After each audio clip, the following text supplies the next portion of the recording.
Asini roha madihamu doh dame nasian di mata-mata doh cian anaknya Tuhan Yesus Kristus Tuhan tai. Amin. Selamat pagi Bapak Ibu dan saudara-saudara yang terkasih dalam Tuhan Yesus Kristus. Marilah kita mendengarkan firman Tuhan untuk hari Senin tanggal 29 Agustus 2022 yang tertulis dari surat Paulus kepada jemaat yang ada di Korintus yang pertama pasal 13 ayat 9 sampai dengan ayat 10. Demikian bunyi firman Tuhan buat kita. Mardeba-deba do parbinotuata, jala mardeba-deba do panurirangota, dumpe rona sundinggani, asa pasohotonna namar deba-debai. Sebab pengetahuan kita tidak lengkap dan nubuat kita tidak sempurna. Tetapi jika yang sempurna tiba, maka yang tidak sempurna itu akan lenyap. Saudara-saudari, Bapak Ibu jemaat yang terkasih, salah satu yang muncul masalah yang terjadi di jemaat di Korintus adalah adanya perpecahan dan persaingan yang tidak sehat dalam jemaat, di mana yang satu menganggap lebih tinggi, lebih berarti daripada yang lainnya.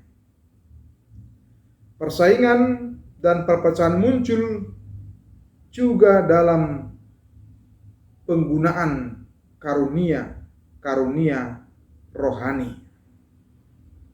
Padahal sesungguhnya jikalau jemaat yang di Korintus betul-betul mengingat secara jelas bahwa karunia rohani itu adalah pemberian dari Tuhan, maka justru bukan berupaya saling meninggikan, menyombongkan, dan akhirnya mengabaikan yang lainnya atau tidak mempedulikan yang lainnya, tetapi justru bersyukur kepada Tuhan sebagai pemberi karunia rohani itu, di mana Tuhan yang memberikannya dengan berbeda-beda bukanlah sepatutnya dipergunakan untuk saling memusuhi, saling merendahkan, saling mengejek satu dengan yang lainnya, tetapi justru betul-betul memakai, mempergunakan, memanfaatkan karunia itu untuk boleh saling membangun, saling menopang, saling mendukung satu dengan yang lainnya demi kemuliaan nama Tuhan Yesus Kristus. Oleh karena itulah Paulus mengingatkan di dalam nats ini, ketika di ayat 8 disebutkan kasih tidak berkesudahan, nubuat akan berakhir, bahasa roh akan berhenti, pengetahuan akan lenyap. Lihatlah, ketika yang satu bernubuat kemudian merendahkan yang berbahasa roh, dan berbahasa roh merendahkan yang berpengetahuan, demikianlah sebaliknya. Sehingga jika itu yang terjadi, maka kehidupan jemaat itu tidak akan sehat. Justru saling menimbulkan friksi-friksi di dalamnya, menimbulkan pengkotak-kotakan, sehingga jemaat tidak menjadi sehat adanya. Tetapi justru kalau mensyukuri di tengah-tengah kehidupan kita sebagai orang yang percaya, maka sama seperti yang dikatakan oleh Paulus dalam nats ayat 9 dan 10 tadi. Diingatkan di situ sebab pengetahuan kita tidak lengkap dan nubuat kita tidak sempurna. Tetapi jika yang sempurna itu tiba, maka yang tidak sempurna itu akan lenyap. Bahwa pengetahuan, nubuatan, dan yang lainnya akan berakhir karena bersifat sementara. Tetapi Tuhan dan kasih Allah itu tidak akan berkesudahan, tetapi akan terus mengalir dari Allah kepada kita sebagai orang yang percaya. Nah, di tengah-tengah situasi kondisi seperti itulah Paulus mengingatkan jemaat itu supaya di tengah-tengah kepelbagaian mereka, talenta yang berbeda-beda, karunia yang berbeda-beda, seharusnya lah dipakai, dipergunakan untuk membangun kehidupan jemaat, kehidupan iman daripada orang yang percaya.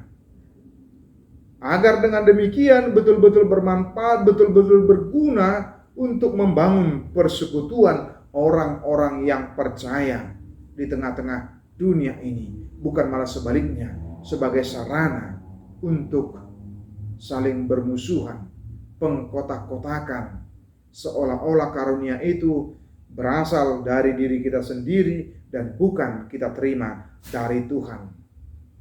Kalau ketika Tuhan memberinya dengan berbeda-beda, maka patutlah kita bersyukur, berterima kasih kepada Tuhan. Seperti juga dalam kehidupan kita sehari-hari, Bapak, Ibu, dan saudara-saudara.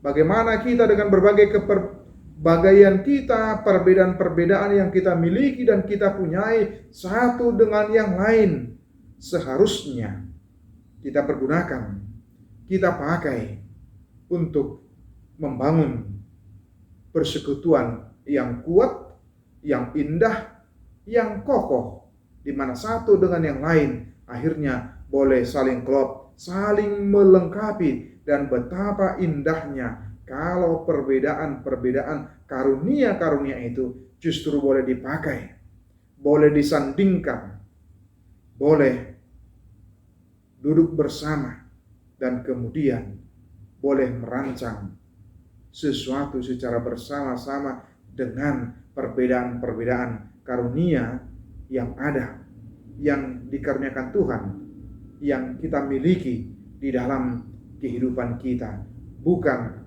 malah menjadi kesempatan untuk membuli, merendahkan, mengabaikan yang lain, dan menganggap diri lebih superior, lebih berarti, lebih berguna, lebih bermanfaat dari yang lainnya. Tentu Tuhan memberikan semuanya itu kepada kita masing-masing adalah justru untuk kita pergunakan dengan baik dan benar. Karena itu, marilah kita memandang karunia yang dianugerahkan Tuhan kepada sesama kita, teman kita, bukan sebagai rival, bukan sebagai saingan yang harus dikalahkan dan dihancurkan. Karena semuanya itu akan lenyap. Hanya Allah yang tetap dan yang abadi. Biarlah dengan kasih-Nya justru mengikat kita untuk boleh hidup menjadi satu persekutuan yang indah, yang kuat, yang kokoh di dalam Tuhan, dengan hidup saling menopang, saling mendukung satu dengan yang lainnya. Tuhan Yesus memberkati kita semua. Amin.